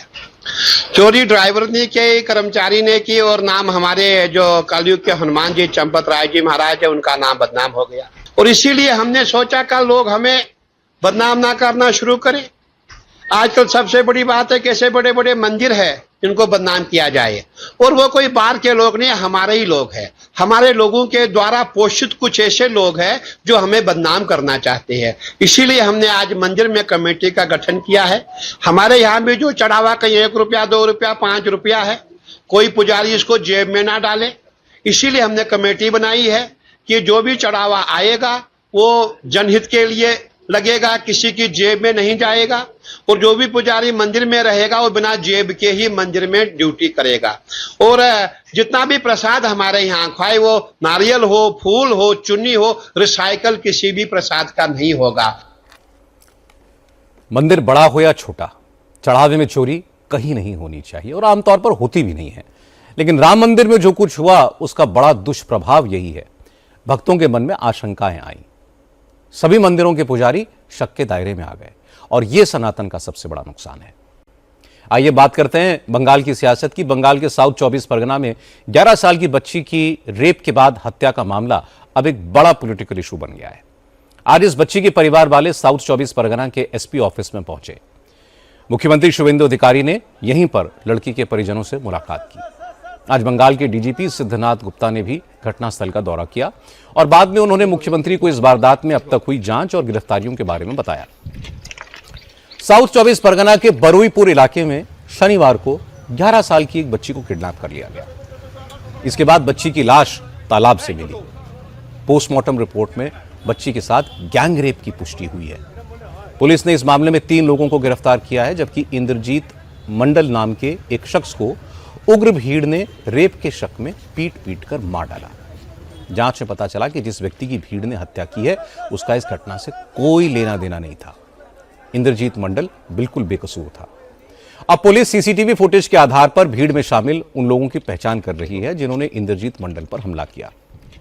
पीड़ित परिवार से मिलने के बाद मुख्यमंत्री शुभेंदु अधिकारी ने कहा कि उन्होंने डीजीपी से इस मामले में 3 दिनों में जांच पूरी कर लेने को कहा है। मुख्यमंत्री ने कहा कि बच्ची के साथ हैवानियत करने वालों को बख्शा नहीं जाएगा, साथ साथ उन लोगों पर भी एक्शन होगा जिन्होंने एक निर्दोष व्यक्ति की हत्या की, जो इस घटना के बाद मॉब लिंचिंग और आगजनी में शामिल थे। যত পুলিশের গাড়ি ভেঙেছেন, রেল লাইন উপড়েছেন, প্রায় অ্যাপ্রক্স 200 আইডেন্টিফাইড হয়েছে, প্রত্যেককে অ্যারেস্ট করা হবে। ফার্স্ট অ্যান্ড ফরমোস্ট হচ্ছে 4 জনের মধ্যে 3 জন ধরা পড়েছে, আরেকজনকে ধরতে হবে, ওটা আমরা করছি। রিগার্ডিং কম্পেনসেশন, রিগার্ডিং অ্যাসিস্ট্যান্স আমরা দুটো পরিবারের উপরে ছেড়ে দিয়েছিলাম। ওরা কিছু কথা আমাকে বলেছে। আমি ডিজিপিকে 72 ঘন্টা টাইম দিয়েছি। তিনি আমাকে, আমি যা ফাইন্ডিংস পেয়েছি, ওনার যে অ্যাডমিনিস্ট্রেটিভ প্রসিডিওর রয়েছে, प्रोसीड्योर अनुযায়ী একটা रिपोर्ट देवें। शुभेंदु अधिकारी कह रहे थे कि पुलिस की गाड़ियों पर हमला करने वाले रेल की पटरियां उखाड़ने वाले 200 लोगों की पहचान कर ली गई है और उनको गिरफ्तार किया जाएगा। शुभेंदु अधिकारी ने कहा कि 4 में से 3 आरोपियों को पकड़ लिया गया है, 1 की तलाश जारी है। और जहां तक पीड़ित परिवार को मुआवजे की और मदद देने का सवाल है, तो सरकार ने विक्टिम फैमिली से ही ये डिसाइड करने को कहा है कि उन्हें क्या मदद चाहिए। डीजीपी को केस सुलझाने के लिए 72 घंटे का वक्त दिया गया है। इस बीच पीड़ित परिवार से मिलने के लिए सारी पार्टियों के नेता बरुईपुर पहुंच रहे हैं। कल तृणमूल कांग्रेस के नेता गए थे, आज तृणमूल कांग्रेस के बागी गुट से ऋतव्रत बैनर्जी, काकोली घोष दास्तीदार और सायोनी घोष बरुईपुर पहुंचे। इन सारे नेताओं को लोकल लोगों के विरोध का सामना करना पड़ा। ऋतव्रत बैनर्जी को तो पुलिस की सुरक्षा में इलाके से बाहर निकालना पड़ा। बरुईपुर जाधवपुर लोकसभा क्षेत्र में आता है और यहां से एमपी हैं सायोनी घोष। जब सायोनी घोष बरुईपुर पहुंची तो उनका भी विरोध हुआ। ममता बनर्जी के सपोर्टर्स ने उनके खिलाफ नारे लगाए, ममता बनर्जी का साथ छोड़ने के लिए उन पर निशाना लगाया। हालांकि सायोनी घोष ने यहां कोई सियासी बात नहीं की, वो पीड़ित परिवार से मिली। इसके बाद तुरंत एक्शन लेने के लिए शुभेंदु अधिकारी की सरकार की तारीफ की। सायोनी घोष ने कहा कि दोषियों को फांसी की सजा मिलनी चाहिए ताकि बाकी लोगों के दिल में भी खौफ पैदा हो। ये जो रेप होता है ना, ये कुछ ऐसा नहीं होता है, your rape versus my rape नहीं होता। जब किसी की जान जाती है, किसी बच्चे की जान जाती है, किसी माँ की कोख अगर खाली होती है, उसका दर्द हमारे दिल में भी होता है। हम उनको यही अपेक्षा है हमारे माननीय मुख्यमंत्री से कि जांच हो, सच्ची जांच हो, अच्छी जांच हो। जो लोग इम्प्लिकेटेड हैं, जो लोग दोषी हैं, उनको कड़ी से कड़ी सजा मिले। आप सबको पता है कि मुख्यमंत्री ने ये आश्वासन दिया कि हम इसके डेप्थ तक जाएंगे, इसके अंत तक जाएंगे। और अगर ये ऐसा देखने में शायद लग रहा है कि 2, 3, 4 लोग इसके साथ युक्त हैं, लेकिन ये एक बहुत बड़ा रैकेट है और इससे हमारे घर की बच्चियों को आगे जाके उनकी सेफ्टी, उनकी सिक्योरिटी, उनकी निरापत्ता, ये हमको निश्चित करना है। अभी नई सरकार आई है, 2 महीने की सरकार है और हम सब चाहते हैं कि देखिए सरकार आएगी, ये कोई पार्टी नहीं चाहता, कोई मुख्यमंत्री नहीं चाहता कि वो बीजेपी के मुख्यमंत्री भी नहीं चाहेंगे, तृणमूल के भी नहीं चाहेंगे, कांग्रेस के भी नहीं चाहेंगे। लेकिन अगर ऐसी एक घटना घटती है, सबसे इम्पोर्टेंट जो चीज़ होती है कि उसको कैसे हैंडल किया जाए। तो हमारे मुख्यमंत्री अच्छे से इसको हैंडल करें और जो इसके साथ जुड़े हुए हैं उन सबको कड़ी से कड़ी सजा मिले, कैपिटल पनिशमेंट मिले। लेकिन तृणमूल कांग्रेस ने बीजेपी सरकार पर इस केस में एक आरोपी को बचाने का इल्जाम लगाया। टीएमसी के ऑफिशियल सोशल मीडिया हैंडल पर एक वीडियो अपलोड किया गया। इस वीडियो के आधार पर तृणमूल कांग्रेस ने आरोप लगाया कि पुलिस इस मामले में राजा नाम के एक आरोपी को बचा रही है क्योंकि राजा बीजेपी का कार्यकर्ता है। तृणमूल कांग्रेस के नेताओं का कहना है कि बीजेपी महिलाओं के नाम पर सिर्फ सियासत करती है। न आरजीकर कांड की पीड़िता को इंसाफ मिला, न इस बच्ची को न्याय मिलने की उम्मीद दिख रही है। जिस प्रकार से महिलाओं पर, बच्चियों पर, छोटी छोटी नाबालिग बच्चियों के ऊपर जिस प्रकार की प्रताड़ना हो रही है, उनका बलात्कार हो रहा है, उनके शरीर को शक विकसित कर दिया जा रहा है, उनके वक्ष को काट दिया जा रहा है, यह अभी का बंगाल है। वो बंगाल जो देवी मां की पूजा करती है, जो दशम महाविद्या में विश्वास करती है, श्यामा, तारिणी, षोडशी, भुवनेश्वरी, भैरवी, छिन्नमस्तिका, धूमावती, बगला, मातंगी, त्रिपुरा सुंदरी, आज वहां यह हाल हो गया है हमारी महिलाओं का। अभी रायपुर के अंदर नाबालिग लड़की, उसका रेप हुआ, घर वापस नहीं आई, मां बाप ने कहा, पुलिस को बोला, पुलिस ने कोई कार्रवाई नहीं की। सीसीटीवी कैमरा को उनके घर के वाले लोगों ने फॉलो करते हुए उनको देखा, वो बच्ची थी, पॉन्ड में पड़ी थी, मरी नहीं थी, वहां पे पड़ी हुई थी। उसके बाद वहां पर उसका दम घुटने से भरा, लेकिन उसके माथे पे निशान थे, उसके छाती पे निशान थे, उसके शरीर पे निशान थे। आप सोच सकते हैं कि उस नाबालिग लड़की के साथ किस प्रकार का अत्याचार हुआ होगा। लेकिन शुभेंदु सरकार में मंत्री दिलीप घोष ने ममता राज में महिलाओं के खिलाफ हुए अत्याचार की तमाम घटनाएं गिना दी। उन्होंने कहा कि बरुईपुर केस के बहाने तृणमूल कांग्रेस राज्य की शांति भंग करने की कोशिश कर रही है, ऐसा होने नहीं दिया जाएगा। वही रोल करना पड़ेगा उनको। लोगों ने उनको विपक्ष में बैठने के लिए मौका दिया है, खुद जीत के नहीं आ पाई, इतनी पॉपुलर लीडर है ममता बनर्जी, अब फिर ड्रामा करने निकली रास्ता में। ठीक है, आप विपक्ष में, आपको आंदोलन करना आता है, वही जिंदगी भर किया है, विकास तो जानते ही नहीं है, कर रहे हैं। लेकिन झूठ मूठ हजारों रेप मर्डर हुआ है बंगाल में, उनके राज में। कभी उनको देखा है रास्ता में उतरते हुए, किसी पीड़ित का घर जाके सांत्वना देते हुए? नहीं देखा है। बीरभूम में 10 लोगों को जला दिए थे, एक का अपराधी को नहीं पकड़ा था, उन्होंने जाके सारेआम सभा में नाम बोलते हैं, उसके बाद पुलिस पकड़ता है। पुलिस क्या अपंग हो गया था उस समय क्या? इसलिए ये जो कानून हाथ में लेने की जो प्रयास हो रहा है सीपीएम की तरफ से, टीएमसी की तरफ से, ये सब ज्यादा हीरोगिरी मत करो। सरकार 2 मास हुआ है, पहला घटना हुआ 24 घंटा के अंदर सारा अपराधी को अंदर किया हम लोगों ने पकड़ करके। पुलिस वही है, नेता बदल गया है। इसीलिए अशांति करने का ना करे। यहाँ की जनता शांति से रहने के लिए ये डिसीजन लिया है, परिवर्तन किया है, और शांति को भंग कोई ना करे। पश्चिम बंगाल के महिला और बाल विकास मंत्री अग्निमित्रा पॉल ने भी कहा कि रेप और महिलाओं के खिलाफ अपराध के मामले में शुभेंदु सरकार और ममता सरकार के रुख में दिन रात का अंतर है। ममता के राज में दोषियों को बचाया जाता था, बीजेपी की सरकार ने आरोपियों को तुरंत गिरफ्तार किया। 15 साल टीएमसी का जमाने में और उसके पहले 35 साल हम लोग देखे हैं किस तरह से अट्रॉसिटी हुआ है। हमारा सरकार बर्दाश्त नहीं करेंगे। और बारुईपुर में जो हुआ है अनफॉर्चुनेट, निंदाजनक, बहुत ही दुखजनक घटना है। 11 साल की बच्ची अपनी दोस्त के घर बर्थडे पार्टी मनाने के लिए जा रहे थे और 5 युवक उसको लेकर जाकर धर्षण किया, और जिस अत्याचार से उसको मारा गया है, कोई पता नहीं। अगर बोलेंगे कि एनिमल किंगडम में जो जंतु जानवर जो होते हैं वो करते, तो जानवर को अपमान किया जाता है। हम जानवर से प्यार करते हैं, हम उनको अपमान नहीं करेंगे। जानवर ऐसा नहीं करते हैं। ह्यूमन जैसा जानवर शायद पृथ्वी में और कोई नहीं है। तो जो कष्ट देकर बच्ची को मारा गया है, हम माननीय मुख्यमंत्री को बोलेंगे वही कष्ट उनको मिलना चाहिए। ये बात ठीक है कि शुभेंदु अधिकारी ने इस मामले में तुरंत एक्शन लिया है। 4 में से 3 अपराधी पकड़े गए हैं। लेकिन अगर शुभेंदु अधिकारी ये उम्मीद करते हैं कि तृणमूल कांग्रेस इस घटना को राजनीतिक मुद्दा नहीं बनाएगी, तो वो गलत है। क्योंकि जब ममता बनर्जी की सरकार थी तो बीजेपी के नेता यही काम करते थे। अब तृणमूल कांग्रेस विपक्ष में है, वो भी यही करेंगे। अब बात पंजाब कांग्रेस में चल रही इंटरनल फाइट की। पार्टी हाईकमान की तरफ से भेजे गए नेताओं की तमाम कोशिशों के बावजूद पंजाब कांग्रेस के नेता फिलहाल एक मंच पर आने को भी तैयार नहीं है। पंजाब कांग्रेस के इंचार्ज भूपेश बघेल कल से चंडीगढ़ में हैं। पंजाब कांग्रेस के नेताओं से मुलाकात कर रहे हैं, लेकिन न चरणजीत सिंह चन्नी उनसे मुलाकात करने आए, न चन्नी के गुट का कोई और नेता अभी तक भूपेश बघेल से मिला है। चरणजीत सिंह चन्नी और उनके समर्थक ये चाहते हैं कि अमरिंदर सिंह राजा वड़िंग को पंजाब कांग्रेस अध्यक्ष पद से हटाया जाए। इससे कम पर कोई बात नहीं बनेगी। अमरिंदर सिंह राजा वड़िंग डिफेंसिव पर हैं। वो पिछले 2 दिनों में कई बार कह चुके हैं कि वो कांग्रेस के प्रदेश अध्यक्ष हैं, मुख्यमंत्री पद के दावेदार नहीं हैं। आज भी राजा वड़िंग ने कहा कि कांग्रेस में कोई कलह नहीं है, सब एकजुट हैं।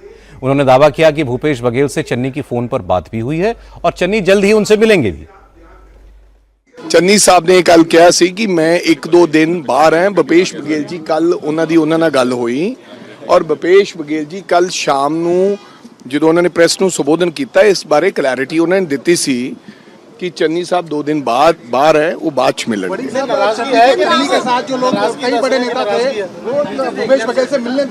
नहीं, कौन ऐसा नेता था जो मिलने नहीं आया? जिसको बुलाया, अभी किसी को बुलाया नहीं।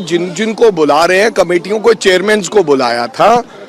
2 चेयरमैन आके मिल गए थे। 2 चेयरमैन ने कहा था कि 1-2 दिन बाद हम मिलेंगे, रंधावा जी और चन्नी जी, और उसके बाद किसी को और बुलाया नहीं। अमरिंदर राजा वड़िंग कह रहे हैं पार्टी में सब ठीक है, कोई झगड़ा नहीं है। लेकिन पंजाब विधानसभा में leader of opposition Pratap Bajwa ने माना कि सब कुछ ठीक तो नहीं है, नेताओं के बीच कुछ गिले शिकवे हैं, लेकिन इसे जल्द ठीक कर लिया जाएगा। कल बाजवा ने कहा था कि जब ईरान और अमेरिका एक दूसरे पर बमबारी करके बातचीत की मेज पर एक साथ बैठ सकते हैं तो कांग्रेस के नेताओं के इश्यूज तो छोटे मोटे हैं। आज बाजवा ने कहा कि वो पंजाब में कांग्रेस के सबसे सीनियर लीडर हैं, वो यूनाइटेड नेशंस का रोल निभाएंगे, कांग्रेस के सारे गुटों के बीच सीज फायर करवाएंगे और सबको बातचीत की टेबल पर लाएंगे। बाजवा ने कहा कि उन्हें पूरा यकीन है कि कांग्रेस के सारे नेता एकजुट होकर ही चुनाव में उतरेंगे। मैं कह रहा हूं है ही कोई नहीं, इन फाइटिंग कहाँ है? ये इंटरनल डेमोक्रेसी है भाई। लोग मिल रहे हैं, चर्चा कर रहे हैं, अगर किसी की कोई छोटी मोटी बात है वो सामने रख रहे हैं। कोई इन फाइटिंग नहीं है, सभी इकट्ठे चलेंगे। आपने देखा नहीं, राहुल जी पीछे आए थे, खड़गे साहब आए थे, सारे ऑन स्टेज थे। अब फिर आएंगे, सारे ऑन स्टेज होंगे। ये छोटे मोटे माइनर डिफरेंसेस डेमोक्रेटिक पार्टीज में सभी में चलते हैं। क्या बीजेपी में नहीं है, या अकाली दल में नहीं है, या आप में नहीं है? होते सब में है, लेकिन दिक्कत क्या है कि सर जैसे ही चुनाव आने वाले होते, जैसे हमने 2021 में देखा कैप्टन अमरिंदर सिंह को हटाया गया, उस समय भी सेम ऐसा ही कॉन्फ्लिक्ट जो थी वो सामने आई थी। अब 8 महीने चुनावों में रह गए, अब फिर से ऐसी कॉन्फ्लिक्ट। ये तो 8 महीने है। पिछली गवर्नमेंट में जब सुखपाल खैरा की और आपकी लड़ाई हुई थी 1 महीना रहता था, तो ये तो चलता रहता है भाई। तो आपकी भूमिका क्या रहेगी, बीइंग आप सीनियर नेता हैं? उनका वो होगी जो यूनाइटेड नेशंस की होती, फैसला करवाने की, टेबल पर बैठाने की। मैं यही काम करूंगा, सीनियर मोस्ट हूं, I am not part of any group. तो मेरा काम इतना है कि सबकी बैठकर आपस में कॉम्प्रोमाइज करवाया जाए और जो डिफरेंसेस है उनको आयरन आउट करवाया जाए, यही मेरा काम है जी, और यही मैं करूंगा जी, और यही पार्टी के इंटरेस्ट में और यही पंजाब के इंटरेस्ट में है। पंजाब चाहता है चेंज, और वाइबल ऑल्टरनेटिव पंजाब में ओनली कांग्रेस है। हालांकि चन्नी गुट के नेता फिलहाल पीछे हटने के मूड में नहीं दिख रहे हैं।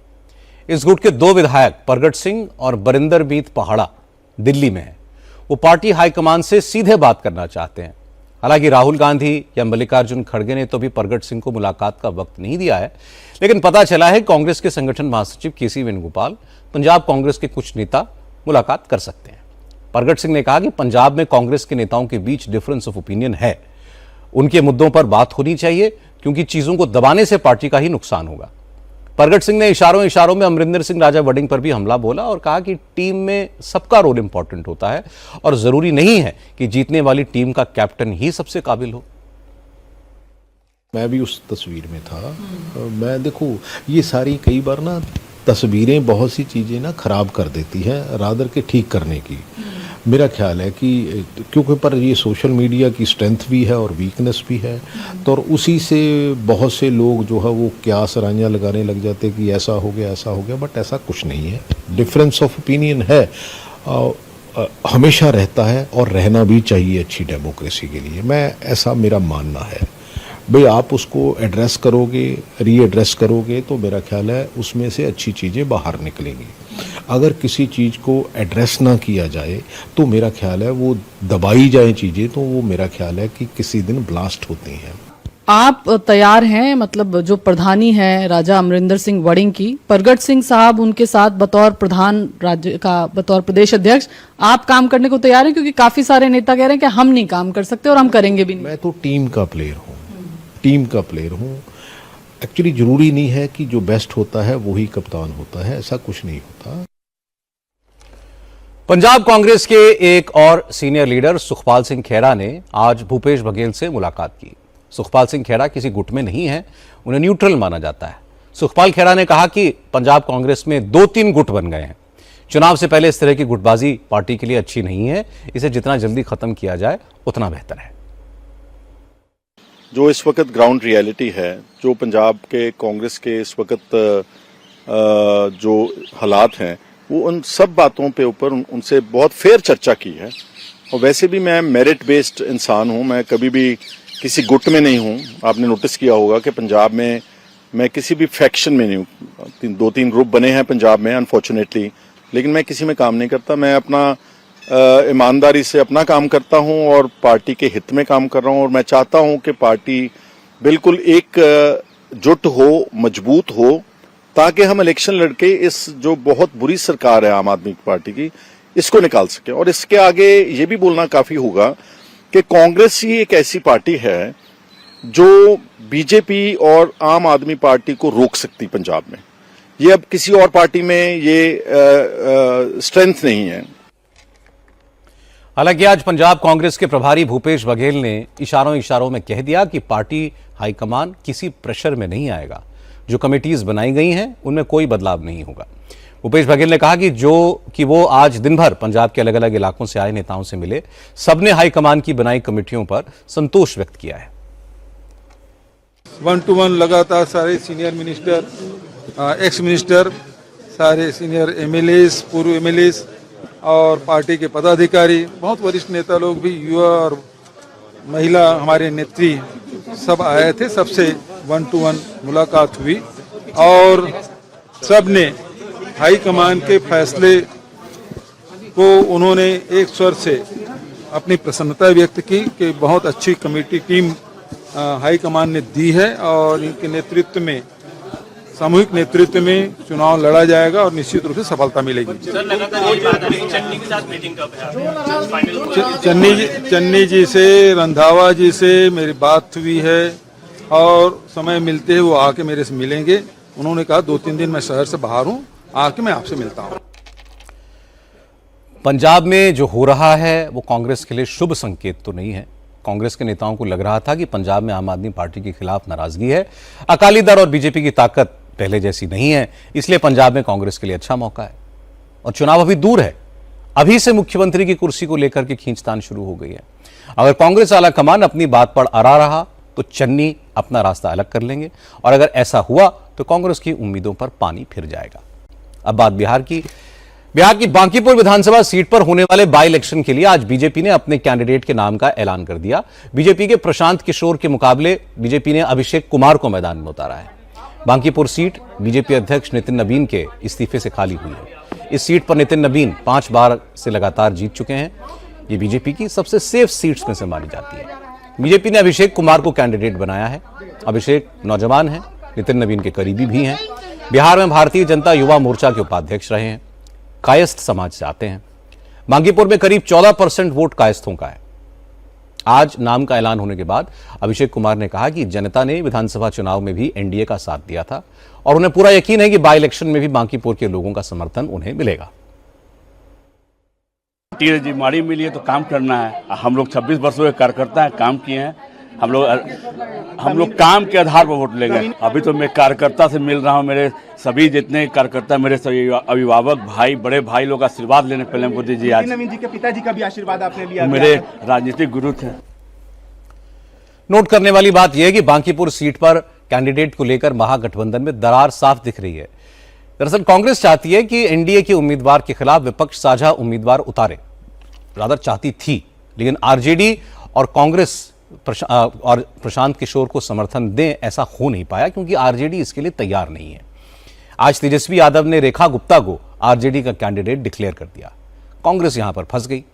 3 कॉर्नर्ड फाइट हुई तो विपक्ष को नुकसान होगा। कांग्रेस पीके के साथ गई भी तो बिहार में महागठबंधन टूट जाएगा। कांग्रेस की इस टेंशन को आरजेडी गंभीरता से नहीं ले रही है। आरजेडी नेता मीसा भारती का कहना है कि भले ही RJD candidate Rekha Gupta Bankipur seat से कई बार चुनाव हार चुकी हैं, इस बार जीत आरजेडी की होगी। देखिए, जब चुनाव हो रहा था तो हमारी तरफ से राष्ट्रीय जनता दल की कैंडिडेट रेखा गुप्ता थी और अच्छा चुनाव लड़ी। लोगों का उनको बहुत समर्थन मिला और इस बार फिर हम लोगों ने, राष्ट्रीय जनता दल ने और राष्ट्रीय अध्यक्ष ने उनको उम्मीदवार बनाया है। तो और लगातार वो चुनाव हारने के बावजूद भी वो क्षेत्र में बनी रही, तो लगता है कि इस बार जनता उनको अपना आशीर्वाद और समर्थन देगी। देखिए, कोई भी चुनाव चुनौतीपूर्ण तो रहता ही है किसी के लिए भी।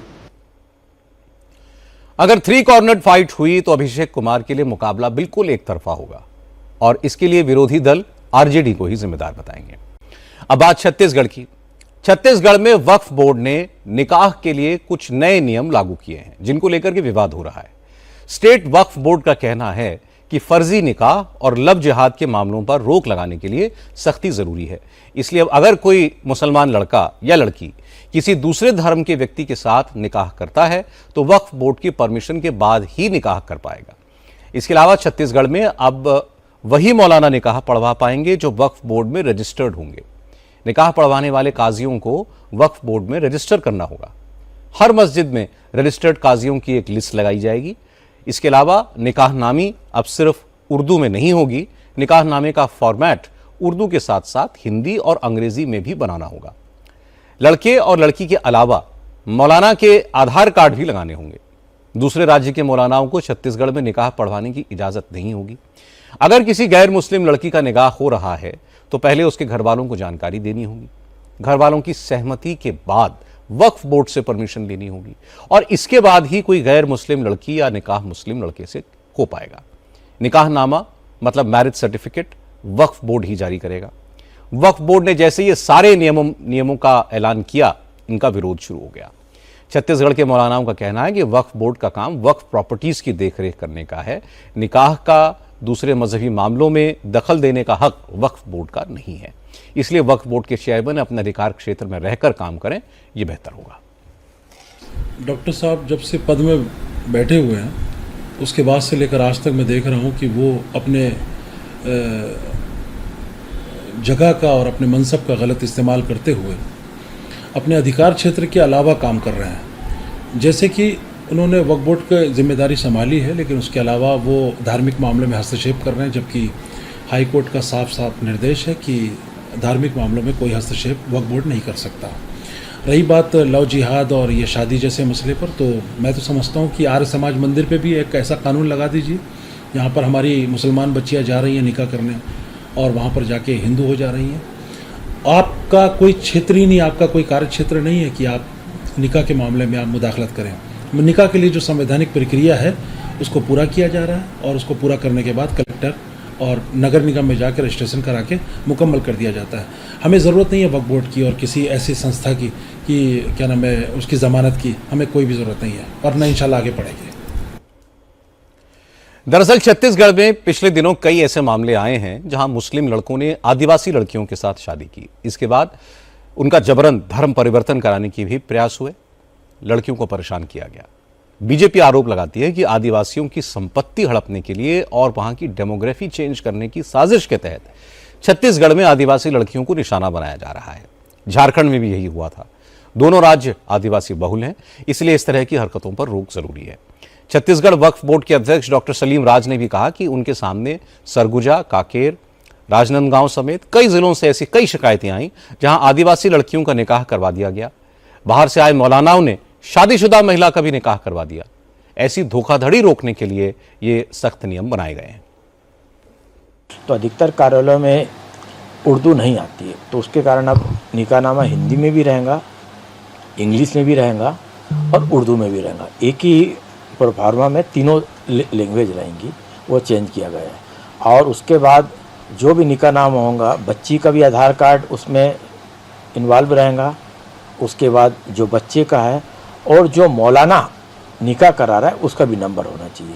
क्या अधिकतर मौलाना बाहर के आते हैं, बिना जानकारी के निकाह कर देते हैं।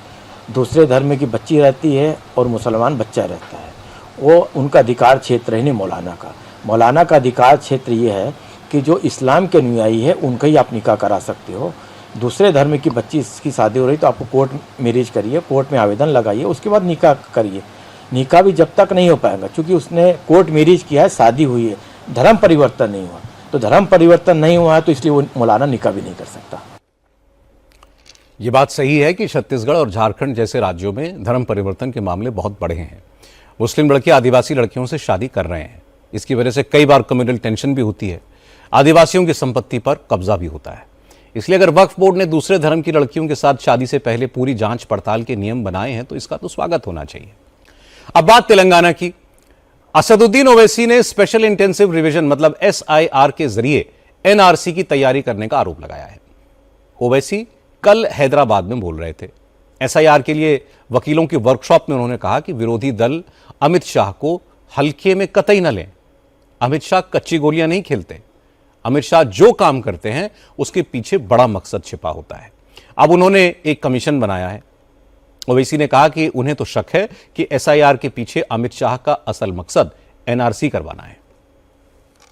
यूनियन होम मिनिस्ट्री ने एक हाई लेवल कमीशन बनाया रिटायर्ड सुप्रीम कोर्ट के जज को, और उनको यह बोला गया है कि जहां जहां डेमोग्राफी में चेंज आए, जहां जहां अचानक आबादी बन गई, वो कमीशन इसको देखेगा। और तीसरी बात जो अमित शाह ने वो मीटिंग ली, उसमें कहा कि जो नाम SIR में जो 6 करोड़ नाम एक्सक्लूड हो गए वो उसको भी चेक करेंगे। अमित शाह होम मिनिस्टर अगर कोई मीटिंग करते तो याद रखिए वो कच्चा काम नहीं करता आदमी, वो खाली हवाई फायरिंग नहीं करता, कुछ ना कुछ बराबर वो एक प्रोग्राम बना के काम कर रहे हैं। और मेरे को ये सस्पिशन है, I might be proven wrong, कि वो फाइनली NRC करना चाहते हैं, क्योंकि ये high level commission of inquiry है, रिटायर्ड सुप्रीम कोर्ट जज है। अब वो बोल रहे कि जहां पर अचानक आबादी बढ़ गई वो कहीं बाहर से तो नहीं आए। जहां पर अचानक हैबिटेशन बढ़ गया, यानी इलाका बढ़ गया, नहीं हुआ। रिटायर्ड सुप्रीम कोर्ट जज को बिठाकर वजीर दाखिला मीटिंग ले रहे हैं। तो इसीलिए मैं कह रहा हूं सबसे, ये SIR एक आसान काम नहीं है, और ये खुल के बोल रहा हूं, ये इंक्लूसिव एक्सरसाइज नहीं है, ये एक्सक्लूजन के लिए बनाया गया है। ओवैसी ने रेवंत रेड्डी सरकार और BRS को भी घेरा। ओवैसी ने कहा कि चुनाव हारने के बाद नेता साजिश की बात कहते हैं, इसलिए वो अभी से अलर्ट कर रहे हैं रेवंत रेड्डी सरकार जाग जाए। कर्नाटका की तर्ज पर तेलंगाना में PRC मतलब परमानेंट रेजिडेंस सर्टिफिकेट जारी करे ताकि वोटर लिस्ट से लोगों के नाम ना कटें। ओवैसी ने कहा कि एक बात वो साफ साफ बता देना चाहते हैं कि रेवंत रेड्डी के पास वोटर्स को बचाने का ये आखिरी मौका है। अगर वो कुछ कर सकते हैं तो कर लें, बाद में ममता बनर्जी और स्टालिन की तरह उनको पछताना ना पड़े। समझो इस बात को, ममता बनर्जी अपना इलेक्शन हार गई, स्टालिन अपना इलेक्शन हार गए। ममता बनर्जी तो अपना बूथ में इलेक्शन हार गई जहां घर था उसका। ये लोग समझ रहे नहीं, ये लोग मजलिस को बदनाम क्यों करते? अरे एक्साइटमेंट में आ जाते। अरे भाई एक्साइटमेंट नहीं है, दूध का जला छाछ को भी फूक फूक के पीता ना। पूरे बिहार में मैं देख के आ रहा हूं, तो इसीलिए ये लोग समझ रहे नहीं बेचारे। खाली एक मीटिंग, रिव्यू मीटिंग। अरे रिव्यू मीटिंग क्या होता जी? तुम एक डिसीजन लो। तेलंगाना गवर्नमेंट से बोल रहा हूं कि आप इशू करो परमानेंट रेजिडेंट सर्टिफिकेट, पैरामीटर्स बनाओ। आप याद रखिए, अगर बाद में फाइनल लिस्ट आने के बाद आप आके हमको अरे गलत हो गया, साजिश हो गई, ये सब बातें मत करो। अभी ये टाइम रिएक्ट करने का है। हम उम्मीद करते हैं कि रेवंत रेड्डी साहब, ठीक है आप टाइम नहीं दे रहे मिलने का, मत दीजिए, मेरे को इतराज नहीं है, मगर पब्लिक के लिए मैं इस अपील कर रहा हूं, डिमांड कर रहा हूं, अगर ये कांग्रेस गवर्नमेंट रिएक्ट नहीं करेंगी तो जो गरीबों का नाम कटेगा उसके बाद रोना नहीं उन्होंने आके यहां पे। तेलंगाना में SIR को लेकर असदुद्दीन ओवैसी काफी काम कर रहे हैं। उनकी पार्टी के नेता जगह जगह कैंप लगाकर लोगों की मदद कर रहे हैं, सबके डॉक्यूमेंट्स तैयार करवा रहे हैं जो SIR में मान्य हो। ओवैसी जानते हैं कि SIR जरूरी है, इसे रोका नहीं जा सकता, इसलिए अब वो अमित शाह का नाम लेकर लोगों को डरा रहे हैं ताकि जो लोग अभी अपने डॉक्यूमेंट्स को लेकर सीरियस नहीं है वो भी जल्द से जल्द सारी औपचारिकताएं पूरी कर लें। अब बात प्रधानमंत्री नरेंद्र मोदी के इंडोनेशिया दौरे की। आज भारत और इंडोनेशिया डिफेंस सेक्टर में दोनों ने बहुत बड़ा समझौता किया। इस समझौते के तहत भारत इंडोनेशिया को हमारे देश में बनी एयर टू एयर मिसाइल अस्त्र सप्लाई करेगा। असल में प्रधानमंत्री नरेंद्र मोदी इस वक्त इंडोनेशिया के टूर पर हैं और इस दौरान इंडोनेशिया और भारत के बीच कई अहम एग्रीमेंट्स हुए हैं। इनमें अस्त्रा मिसाइल की सप्लाई के अलावा सुपरसोनिक ब्रह्मोस मिसाइल की सप्लाई का समझौता भी है। इसके अलावा भारत इंडोनेशिया के स्टील, निकल और रेयर अर्थ मैग्नेट सेक्टर में इन्वेस्टमेंट करेगा। IIM बैंगलोर इंडोनेशिया में अपनी ब्रांच खोलेगा। इंडोनेशिया में चुनाव कराने के लिए भारत वहां के लिए स्पेशली EVMs डेवलप करेगा। प्रधानमंत्री मोदी की इस यात्रा के दौरान दोनों देशों ने स्ट्रेट ऑफ मलक्का के पास सबांग पोर्ट को डेवलप करने का भी समझौता किया है। 3 दिनों की यात्रा पर प्रधानमंत्री मोदी कल जकार्ता में थे। आज राष्ट्रपति भवन में प्रधानमंत्री मोदी का सेरेमोनियल वेलकम हुआ और इसके बाद मोदी ने इंडोनेशिया के राष्ट्रपति प्रबोवो सुबियांतो के साथ डेलीगेशन लेवल की बातचीत की, जिसमें आपसी सहयोग बढ़ाने पर सहमति बनी। इस बातचीत के बाद इंडोनेशिया के प्रेसिडेंट प्रबोवो सुबियांतो ने प्रधानमंत्री मोदी को राजकीय भोज दिया, जिसमें उन्होंने मोदी की जमकर तारीफ की। आज इंडोनेशिया ने प्रधानमंत्री मोदी को अपने सर्वोच्च सिविलियन अवार्ड बिंटांग आदिपूर्णा से नवाजा। प्रधानमंत्री मोदी ने जकार्ता में इंडोनेशिया की संसद को एड्रेस किया। भारत और इंडोनेशिया के ऐतिहासिक रिश्तों का जिक्र किया। इंडोनेशिया की संसद को संबोधित करने वाले मोदी भारत के पहले प्रधानमंत्री हैं। इसके बाद प्रधानमंत्री मोदी ने इंडोनेशिया के राष्ट्रपति के साथ भारतीय समुदाय को भी संबोधित किया। इंडोनेशिया में करीब 3 लाख भारतीय मूल के लोग रहते हैं। इसके अलावा वहां की इंडस्ट्री में भी लगभग 9,000 भारतीय नागरिक काम करते हैं। प्रेसिडेंट प्रबोवो ने कहा कि इंडोनेशिया पर भारतीय संस्कृति का गहरा असर है। इंडोनेशिया की भाषा के 30 से 40% वर्ड्स भारतीय हैं। इंडोनेशिया के बहुत से लोगों के नाम भारतीय हैं। इंडोनेशिया का राज्य के चिन्ह गरुड़ है, भारतीय माइथोलॉजी से लिया गया है। प्रेसिडेंट प्रबोवो ने कहा कि उन्होंने जब अपना DNA चेक कराया तो वो भी इंडियन निकले। सुबियांतो ने कहा कि वो प्रधानमंत्री मोदी और उनके वर्क स्टाइल के बहुत बड़े मुरीद हैं। Just before I made my state visit to India, I had what is called a genome sequencing test. I tested my DNA and I found out I had Indian DNA.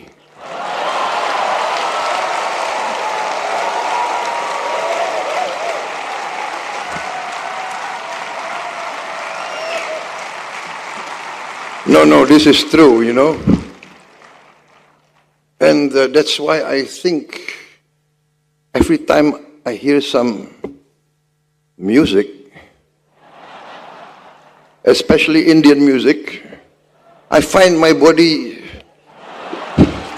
moving, that I am an admirer, a great admirer of Narendra Modi ji. Even before I became president, I studied the policies of your Prime Minister. And because there are no copyright, you know, I copied many of his policies. Indonesia के राष्ट्रपति Prabowo Subianto कह रहे थे कि genome sequencing में उनका DNA भारतीय निकला। शायद यही वजह है कि जब भी वो इंडियन म्यूजिक सुनते हैं तो वो खुद को रोक नहीं पाते। फिर सुबियांतो ने कहा कि शुक्र है कि मोदी जी की योजनाओं का कोई कॉपीराइट नहीं है। उन्होंने भारत के प्रधानमंत्री की कई योजनाओं को कॉपी करके इंडोनेशिया में लागू किया है। प्रधानमंत्री मोदी ने भी भारत और इंडोनेशिया के ऐतिहासिक संबंधों की बात की। उन्होंने कहा कि इंडोनेशिया और भारत के रिश्ते हजारों साल पुराने हैं। दोनों देशों के बीच जो समुद्र है वो असल में सांस्कृतिक आदान प्रदान का पुल है। मिस्टर प्रेसिडेंट, आपकी उस एक बात ने करोड़ों भारतवासियों का दिल आपने जीत लिया। जिस डीएनए की बात आपने की थी और जिस डीएनए की चर्चा आज आप सबके लिए कर रहे थे, वो डीएनए आखिर है क्या? वो डीएनए म्यूचुअल ट्रस्ट से बना है। वो डीएनए साझी विरासत से बना है। वो डीएनए साझा स्मृतियों से बना है।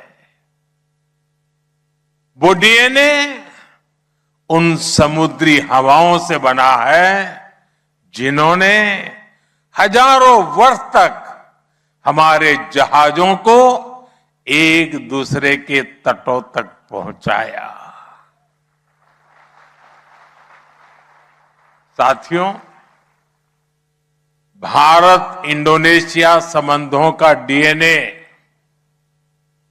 उन संतों और बौद्ध भिक्षुओं से बना है जिन्होंने ज्ञान को सीमाओं में नहीं बांधा।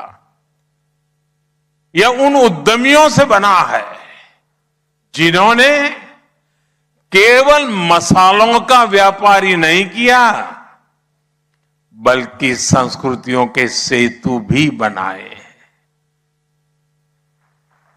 यह डीएनए को उन कलाकारों ने गढ़ा है जिन्होंने रामायण और महाभारत को अपनी अपनी भाषा में जिया, लेकिन उनकी आत्मा को एक ही रखा।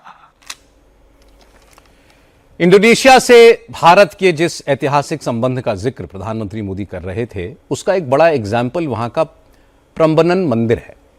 9वीं सदी में बना यह हिंदू मंदिर इंडोनेशिया का सबसे बड़ा हिंदू टेम्पल कॉम्प्लेक्स है, जो ब्रह्मा, विष्णु और महेश की त्रिमूर्ति को समर्पित है। प्रधानमंत्री मोदी कल इंडोनेशिया के प्रेसिडेंट के साथ इस मंदिर के दर्शन करने के लिए जाएंगे। इसके बाद प्रधानमंत्री मोदी ऑस्ट्रेलिया के दौरे के लिए रवाना हो जाएंगे। केरलम के वायनाड से आज बुरी खबर आई। वायनाड में भारी बारिश के बाद जबरदस्त लैंडस्लाइड हुआ। बड़ी बड़ी चट्टानों के साथ हजारों टन मिट्टी तेज बहाव के साथ आबादी वाले इलाके में आ गई। बड़ी बड़ी गाड़ियां इस मलबे की चपेट में आकर तिनके की तरफ बह गई। लोगों को भागने तक का मौका नहीं मिला। इसल इलाके में काम कर रहे कई मजदूर मलबे में दब गए। अब तक 5 लोगों की मौत की पुष्टि हो चुकी है, 7 लोग घायल हैं, 3 लोग लापता हैं। उनकी तलाश में रेस्क्यू ऑपरेशन चल रहा है। इस हादसे की कुछ तस्वीरें भी आई हैं। सीसीटीवी में दिख रहा है कि बेहद तेजी के साथ मलबा आया और कुछ लोग इस मलबे से बचने के लिए भागे, लेकिन वो कुछ ही कदम दौड़ पाए, उससे पहले ही मलबे की चपेट में आ गए। आसपास टैंकर, बस जैसे बड़ी बड़ी गाड़ियां भी खड़ी थी, वो खिलौने की तरह बहने लगी। हादसा मेपाडी के मीनाक्षी ब्रिज के पास हुआ। यहां मल्लपुरम वायनाड टनल प्रोजेक्ट की कंस्ट्रक्शन का काम चल रहा है। मल्लपुरम को वायनाड से जोड़ने के लिए करीब 8 किलोमीटर लंबी टनल की खुदाई चल रही है। खुदाई की वजह से यहां मिट्टी का एक बड़ा टीला बन गया था। इस टीले के पास ही मजदूरों के रहने के लिए टेम्पररी कैंप बना हुआ था। आज 2 बसों में भरकर मजदूर काम के लिए लाए गए थे। सुबह 10 बजे तेज बारिश की वजह से यह टीला और पास की पहाड़ी का एक बड़ा हिस्सा दरक गया।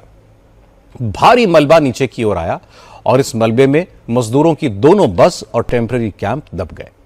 हादसे के बाद तुरंत रेस्क्यू ऑपरेशन शुरू किया गया। 8 लोगों को बाहर निकाल लिया गया।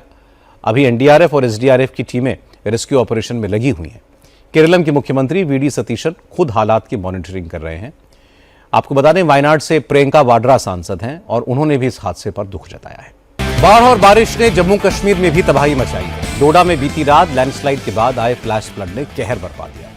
डोडा इलाके में देर रात तेज बारिश हुई, पहाड़ पर क्लाउड बर्स्ट हुआ और रात करीब 2 बजे थथरी गांव में फ्लैश फ्लड आया। इससे कई मकान और दुकान ढह गए। सड़क पर मलबा ही मलबा भर गया। दर्जनों गाड़ियां मलबे में दब गईं। कुछ गाड़ियां मलबे के साथ बहकर चिनाब नदी में चली गईं।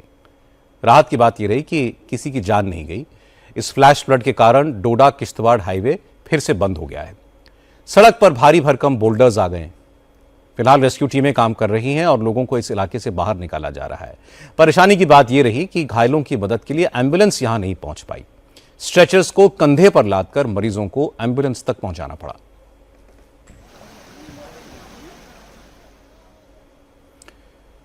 और आखिर में एक नजर कल की बड़ी खबरों पर। कल प्रधानमंत्री नरेंद्र मोदी इंडोनेशिया से ऑस्ट्रेलिया के दौरे पर जाएंगे। बंगाल के बरुईपुर रेप और मर्डर केस के खिलाफ ममता बनर्जी कल कोलकाता में प्रोटेस्ट मार्च करेंगी। अयोध्या पुलिस कल राम मंदिर चढ़ावा चोरी के 3 आरोपियों को रिमांड पर लेकर पूछताछ करेगी। और योगी आदित्यनाथ कल वाराणसी, मिर्जापुर और चित्रकूट जिलों का दौरा करेंगे। आज की बात में इतना ही।